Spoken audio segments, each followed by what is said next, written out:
guys এয়া চাওক আমাৰ সকলোৰে সৰুৰ ড্ৰিম কাৰ এখন ৰিম'ট কণ্ট্ৰল কাৰ আৰু এই গাড়ীখনৰ অৱস্থা চাওক ভাঙি চিঙি কি হৈছে চাওক ইয়াৰ চকা ভাঙি গৈছে এয়া বাকী ইয়াৰ গ্লাছ প্লাছ গোটেইখিনি ভাঙি গৈছে তো আমাৰ এই সকলোৰে সৰুৰ ড্ৰিম কাৰখন আজি মই ৰিপেয়াৰ কৰিবলৈ গৈ আছোঁ চাওক কিমান দূৰ ৰিকভাৰ কৰিব পাৰোঁ বাকী গাড়ীখন ঠিকে আছে ফাংচনেল হৈ আছে এয়া চাওক গাড়ীখন চলি আছে অলপ কিবা কিবি ডিষ্টাৰ্ব আছে সেইখিনি ঠিক কৰি ল'ম লগতে এই যিখিনি ওপৰৰ যিখিনি ডেমেজ হৈ আছে এইখিনি আজি এই ভিডিঅ'টোত ৰিপেয়াৰ কৰিবলৈ গৈ আছোঁ তো আপোনালোকে ভিডিঅ'টো শেষলৈকে চাই থাকক কেনেকৈ ৰিপেয়াৰ কৰোঁ গোটেইখিনি বস্তু চাওক আপোনালোকে ভাল পাব তো বলক আমি ভিডিঅ'টো এতিয়া আৰম্ভ কৰোঁ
এয়া চাওক কি ধুনীয়াকৈ আমাৰ চকাটো লাগি গ'লে আৰু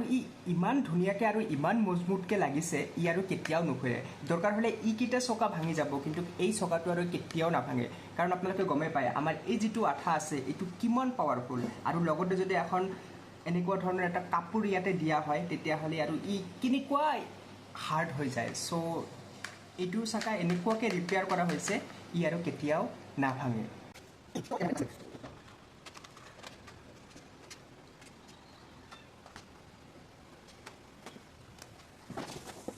চ' গাইজ কেনেকুৱা লাগিছে এই ভিডিঅ'টো মোক কমেণ্ট কৰি জনাব আৰু এনেকুৱা ধৰণৰ বা এক্সপেৰিমেণ্টেল ভিডিঅ' এছামিছতে চোৱাৰ কাৰণে চেনেলটো ছাবস্ক্ৰাইব কৰি ৰাখিব চ' আজিলৈ ইমানে লগ পাই আছোঁ নেক্সট ভিডিঅ'ত